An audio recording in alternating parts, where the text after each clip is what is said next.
recorded, and so you guys are able to go back and view this in its entirety. So that is another option, or you guys can move forward. Okay, so the question is for the opposition side. There have been talks about outside nonprofits that use Pomona but don't benefit from Pomona. What about the parents and kids that have to go outside of Pomona to use other city programming because theirs is not enough space in the programs here in the city for our kids? Thank you. I agree. Parents don't go bankrupt taking care of their kids because parents live within their means. Or parents take up credit cards and then they get into issues later on down the line.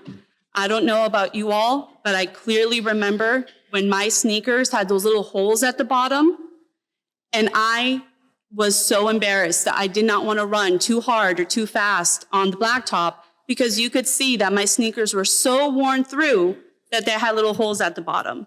There is a place on the corner of Holt in San Antonio that used to sell $10 shoes. My dad to this day remembers the day he had to stop at that store and buy all of us a pair of $10 shoes. And it's his most embarrassing moment because he wanted better for us. So the reason that parents don't go bankrupt is because they live within their means.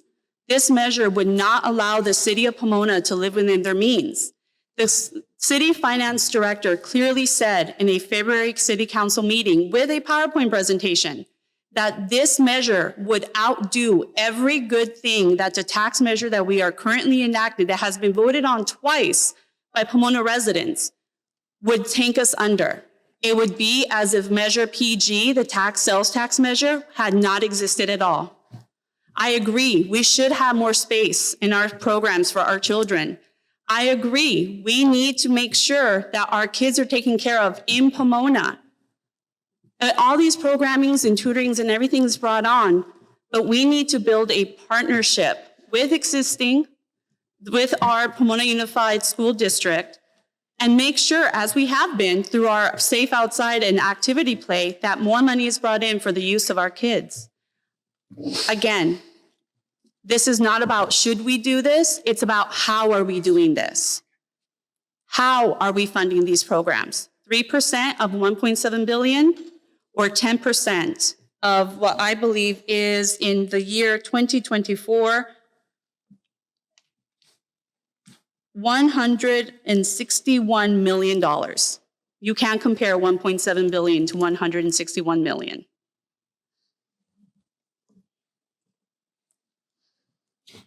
Thank you. So the next question is for the support side.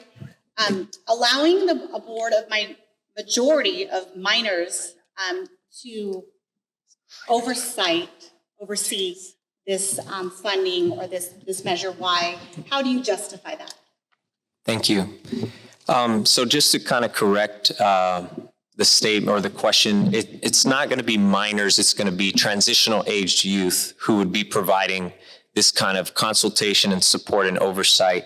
And I don't know about you, but I know, and I have many that are actually here now in the audience, brilliant transitional age youth who are the future of our community and who are more than capable and filled with promise and have the level of intellect and insight, creativity and innovation to be able to move our city into the next iteration of what we're going to be like in the future.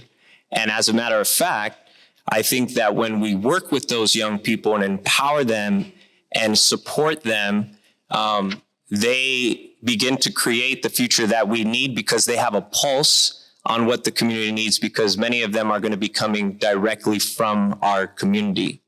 And I have seen that over the last 20 years of my community work here in Pomona, have seen many organizations built on the back of these young people. And I think it is essential that they are a part of the process and leading the process, that they are not the minority in the process, but are the majority leaders in the process. And if we don't believe that as a community, that perspective is flat out wrong. And I think we need to reshape and re-envision that.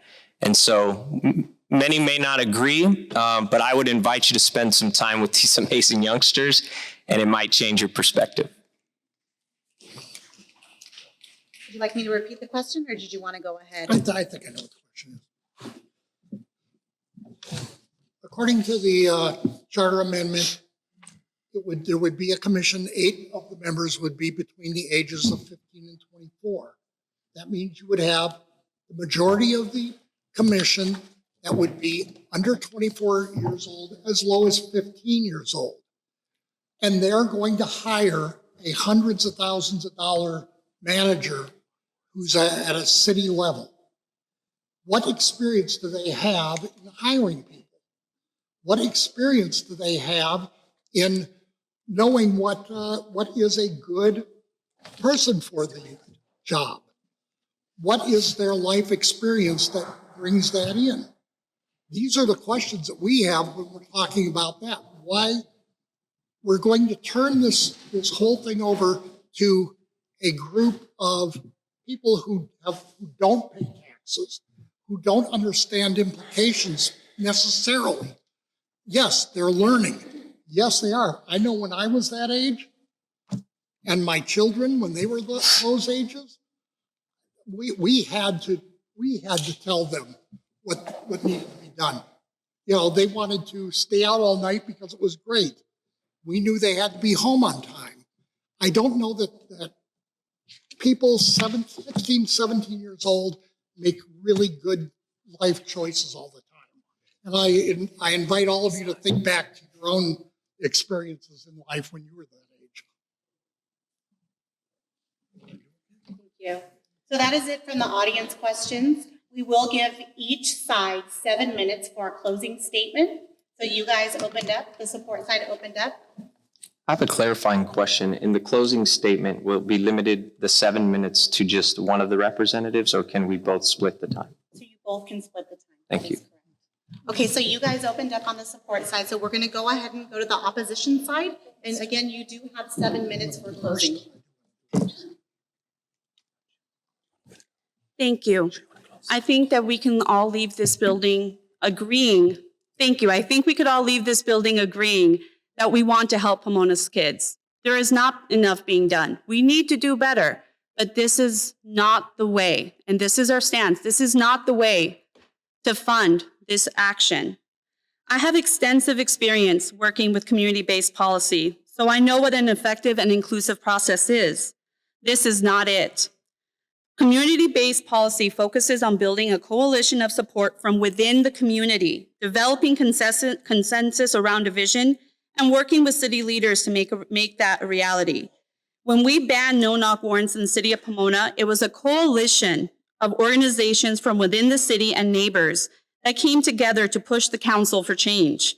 We got it done, and it was a better policy as a result of an inclusive, deliberative process.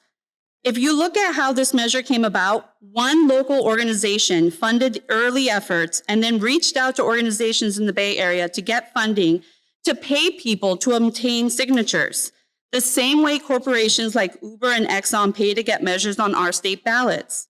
Notice that the list of local organizations supporting this measure is not long. They didn't reach out. They didn't build a coalition. They didn't build a better policy through extensive engagement in the community, and it shows with their flawed policy. They drafted something independently, got support from outside billionaires, hired outsiders to go to supermarkets and pressure people to sign. How is that community created or community based?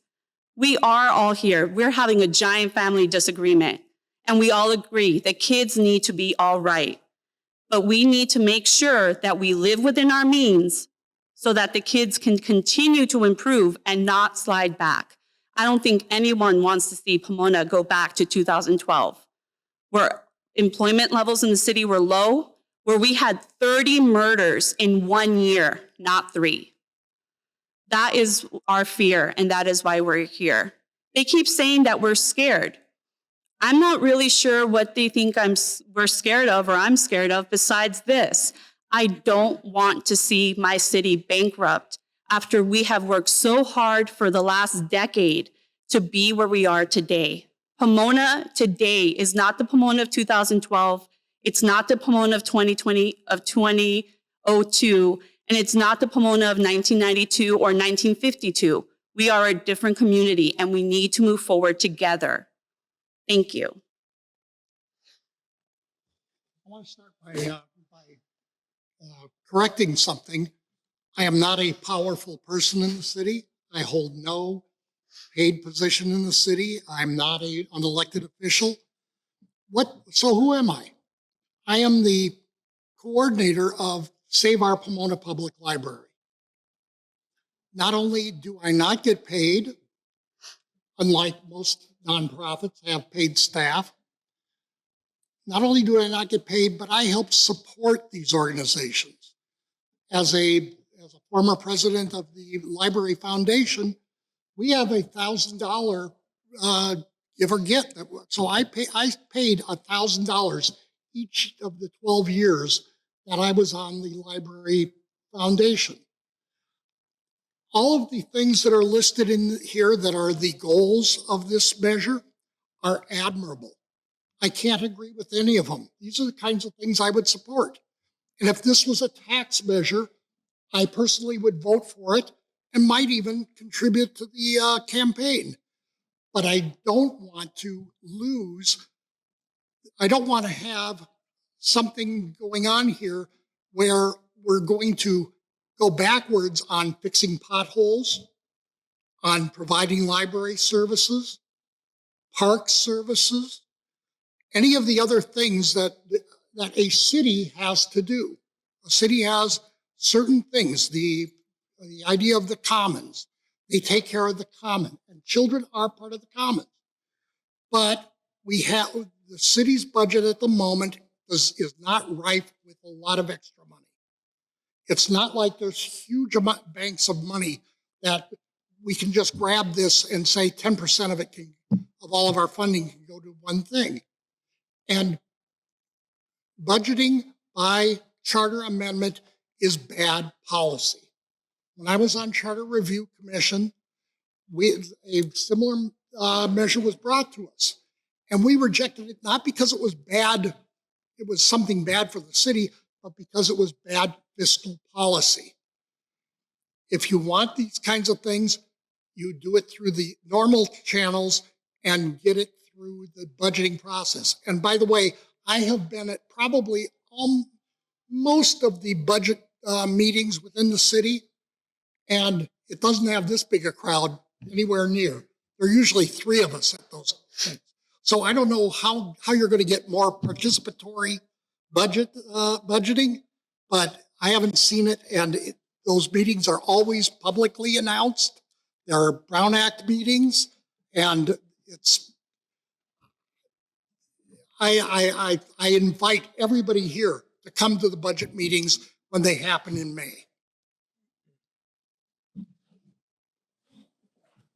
Okay, so you guys do have 10 minutes for your closing statement, and you may split it up. Mr. Clifford and Council Member Garcia might not recognize the power they hold, but I want to remind them and folks to be clear. Mr. Clifford served twice over the last 2 decades on the Charter Review Commission and acknowledged the last time we brought him a similar idea and did not help us. Council Member Garcia has served years as a council member on the city council, and we've been at those meetings. They have not helped us on this either. We've tried building coalitions. It's hard in Pomona. And this was a last resort. We waited 8 years. This was a last resort effort. We would have much better liked it to work with our local council and commissioners that could amend the city charter, which is like the city's constitution. But we were shut out. So we're here today. Yes on why? Because it's going to save money and it's going to save lives. A real public safety strategy that is looking at prevention and not just intervention. I have witnessed the benefits of intervening of the lives of at-risk young people, at-promise young people, to show them another path. Quality programs for kids that keep them and the community safe. We've seen historically Pomona has underinvested in young people. This is the fight we're having. It's about how to spend our money. I've seen many programs defunded and just flat out stopped. The harm that happens in the community when that takes place is profound. When young people lose adults out of their lives, that is profound. But local government must do better, and Measure Y is going to do that. We can correct this historic wrong. We want to set the record straight too. This Pomona's budget for kids, what's coming out of City Hall, it's a fraction of what our elected officials are actually saying. Also, we've heard rhetoric about this is going to endanger the library. Measure Y can set aside more funds for the library. Education's one of the sections of eligible uses. This is going to hurt our parks. It's going to revitalize our parks. We're finally going to be able to do things at our parks. There's going to be adults running programs at our parks. Our parks are abandoned. What have we done about that? And now we're blaming Measure Y about our parks? Hasn't even passed yet. Again, Pomona's general fund has increased by $21 million in the last 3 years. That's because of a regressive tax, a regressive sales tax that all of us pay. Our kids pay too. Whenever they purchase something. That's been on the backs of working class people in this community. This is the humane thing to do, but it's also the economical thing to do. To pay now rather than later. Why? Every day, and you heard it from Eric, we deal with tragic human loss. The fiscal cost of failing to take preventive action to help Pomona's children live safe, honest, and productive lives, there's no plan to stop that. With passing Measure Y, we could finally start exploring those avenues of prevention instead of just intervening after harm has already been done. It costs roughly $100,000 annually for a young person to be in a correctional facility. 10 times the cost of a program to keep a kid out of trouble. So why isn't just about, like Eric said, rolling out a basketball at a park or arts and crafts at a community center? It's a public safety strategy. It's about investing in our families, giving our families an opportunity to bond. How many of us have memories going to our kids, our nephews, our cousins, baseball, basketball, football games, recitals? Those are lifelong memories. That isn't happening enough in Pomona, and that is by design.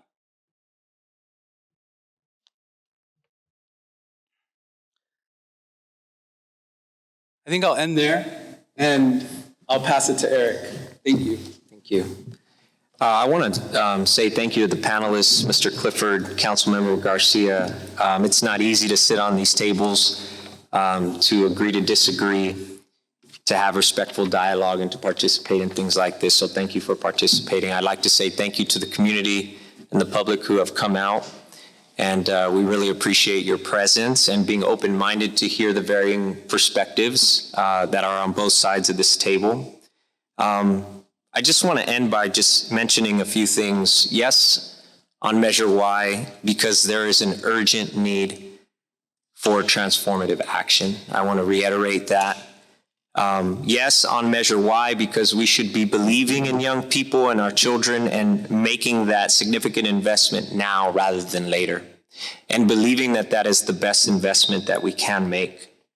Yes on Measure Y, because respectfully speaking, the school district is an amazing partner and has done so much for youth in our community, children and youth in our community, but we cannot just depend on the school district and that collaboration to make these opportunities available for our youth.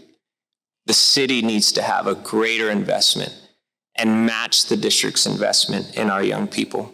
I'm not saying there should not be collaboration, but we should not just depend on that as the majority. I also want to make mention that there was a year reference where there were 30 murders, but I wonder what the age range of those were. When you look at the last 3 years, all under the age of 25, all Black and brown young people. And so we really need to be dialed into the specifics of the loss that our community is experiencing. And unfortunately, those lives fall under the radar, and sometimes they go forgotten. I call them stupid deaths. Thank you, Eric. That is your time. Thank you. Appreciate it.